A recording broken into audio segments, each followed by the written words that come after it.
hello students welcome back to my YouTube channel SS first इयरर स्टूडेंटर বাবে বৰ্তমান সময়ৰ ডাঙৰ খবৰটো হ'ল তোমালোকৰ বাকি থকা যি এক্সাম আছে 24 তাৰিখৰ পৰা যি এক্সাম হ'ব লগা আছিল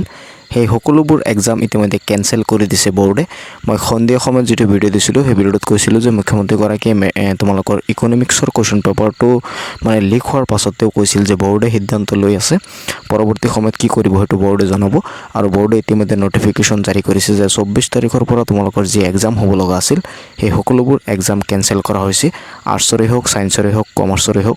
যি এক্সাম হ'ব লগা আছিল তোমালোকৰ ৰুটিনত সকলোবোৰ এক্সাম ইতিমধ্যে বোৰ্ডে কেনসেল কৰি দিয়া হৈছে মানে বোৰ্ডে কেনসেল কৰি দিছে অলৰেডি পৰৱৰ্তী সময়ত তোমালোকৰ কি কৰিব হেতু বোৰ্ডে 24 তাৰিখে এটা মিটিং হ'ব সেই মিটিংত তোমালোকক জনাব প্ৰথমৰ পৰা তোমালোকে চালে গম পাবা প্ৰথমতে মেথছৰ কোৱেশ্চন পেপাৰ লিক হৈছিল তাৰ পাছত ইকোনমিক্সৰ কোৱেশ্চন পেপাৰ লিক হৈছিল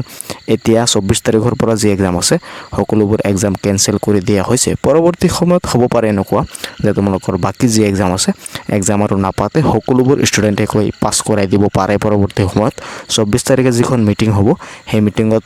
এইবোৰ সিদ্ধান্ত লোৱা হ'ব পৰৱৰ্তী সময়ত তোমালোকে জানিব পাৰিবা আসলতে ফাৰ্ষ্ট ইয়াৰৰ পৰৱৰ্তী যি এক্সাম আছে সেই এক্সামত সকলোকে পাস কৰাই দিব লাগে যেহেতু এবাৰ এক্সাম হোৱাৰ পাছত তাৰ পাছত কেনসেল হৈ পেলাই আকৌ এক্সাম দিয়াটো ছাত্ৰছাত্ৰীৰ সেই মন মানসিকতা নাথাকে সেই কাৰণে বোৰ্ডক মই ৰিকুৱেষ্ট জনাম মোৰ এটো মানে অনুৰোধ আৰু বোৰ্ডক যে পৰৱৰ্তী যি এক্সাম আছে বাকি আৰু ইম্পৰ্টেন্ট এক্সাম নাই বাকি যিকেটা এক্সাম আছে সেইকেটা এক্সাম কেনসেল কৰি দিয়ক যেহেতু এসএস সেকেন্ড ইয়াৰত ষ্টুডেন্ট উঠিব সেই সকল ছাত্ৰছাত্ৰী যাতে এসএস সেকেন্ড ইয়াৰত ফোকাস কৰিব পাৰে সেই কাৰণে পৰৱৰ্তী এক্সাম আৰু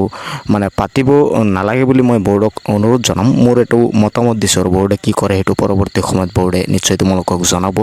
নাপাতেলেই ভাল হ'ব যেহেতু এসএস সেকেন্ড ইয়াৰৰ কথা আছে বহুত কম সময় পাব ছাত্ৰছাত্ৰীয়ে যাতে এসএস সেকেন্ড ইয়াৰত বেছি ফোকাস কৰিব পাৰে সেই প্ৰতি লক্ষ্য ৰাখি যাতে বোৰ্ডে এটা ধুনীয়া সিদ্ধান্ত তোমালোকৰ কাৰণে লয় কোৱেশ্চন পেপাৰ লিক হৈছে তোমালোকে গমেই পাইছা আৰু বাকি যি এক্সাম আছে তোমালোকৰ সেই এক্সাম তোমালোকৰ কেনসেল কৰি দিয়া হল কেনসেল মানে এই এক্সাম আৰু এই তাৰিখে নহয় পৰৱৰ্তী সময়ত তোমালোকক বোৰ্ডে নিশ্চয় জনাব ভিডিওটো শেয়াৰ কৰি দিবা যাতে সকলোৱে চাব পাৰে আৰু পৰৱৰ্তী সময়ত তোমালোকৰ এক্সাম হয় নে নাই বা সকলোকে পাস কৰাই দিয়া হয় নে নাই এই বিষয়ে জানিবলৈ মোৰ চেনেলটো সাবস্ক্ৰাইব কৰি ৰাখিবা জাস্ট মই পৰৱৰ্তী সময়ত তোমালোকক নিশ্চয় আপডেট দিম তোমালোকে বহুতে জানা এসএস ফাৰ্ষ্ট ইয়াৰৰ সকলোবোৰ নিউজ মই কভাৰ কৰি আছো পৰৱৰ্তী সময়ত কি হৈ থাকে হেবিলাকো কভাৰ কৰি থাকিম তাৰ বাবে চেনেলটো সাবস্ক্ৰাইব কৰি নটিফিকেশন বেলটো অন কৰি ৰাখিবা